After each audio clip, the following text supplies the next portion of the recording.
In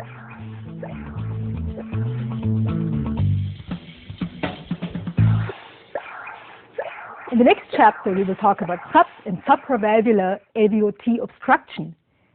It's a rare condition in adults, but it's important to remember these findings because they should not be mistaken for severe valvular stenosis, because the treatment is completely different.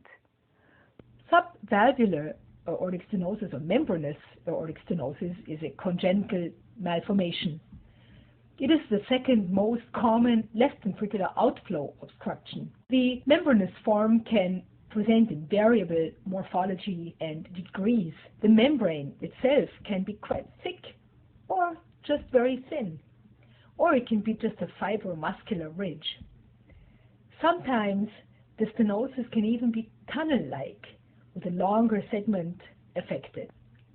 Now let's take a look at supravalvular aortic stenosis. This type of aortic stenosis also belongs to the congenital malformations. Usually, patients present with an hourglass type, which is found in around 70% of cases. Or it can present as a membranous type with a supravalvular membrane in around 10% of patients. Some patients present with a tubular type, where a long part of the aorta ascendens is affected, and this is seen in around 20% of patients. So what actually happens when a patient has sub or supravalvular aortic stenosis?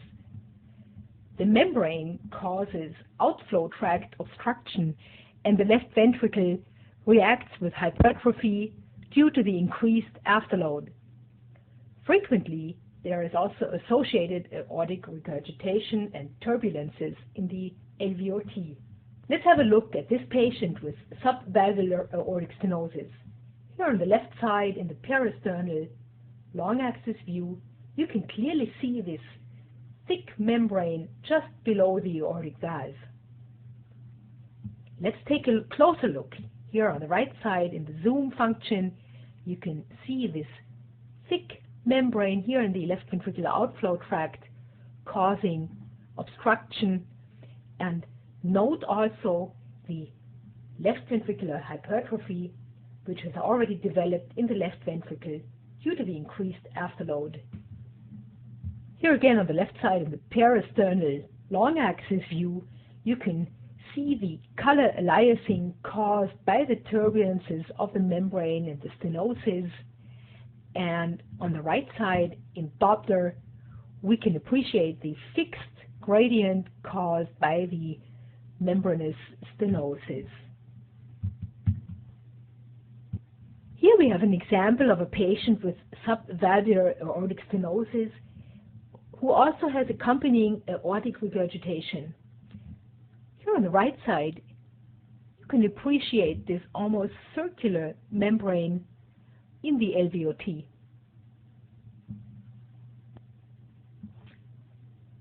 Frequently, we encounter other findings in these patients. Quite often, there are abnormal mitral valve insertions, or these patients can have associated defects in more than 50% of cases. There can be a PDA, a ventricular septal defect, or as in this patient here, bicuspid aortic valve, or even pulmonary stenosis. In supravalvular aortic stenosis, other associated findings can be anomalies of the coronary arteries, or other aortic valve pathologies such as bicuspid aortic valve, or pulmonary stenosis, or even coarctation. So we have to examine these patients very meticulously to look for other congenital anomalies accompanying the membranous forms of aortic stenosis. So what are we looking for in the echo evaluation of these patients? We can find the typical features of LVOT obstruction, and we have to check out the morphology of the aorta and the aortic valve. Typically, there is color flow aliasing at the site of the membranous obstruction, and we have to be very careful when we see increased continuous wave velocity despite a normal aortic valve morphology. And we have to look very closely so that we don't miss out on a membrane or a subvalvular stenosis in the LVOT or a stenosis after the aortic valve in the ascending aorta. So now you've heard a lot of information about aortic stenosis, which is really one of the most important clinical entities in cardiology and also a complex one.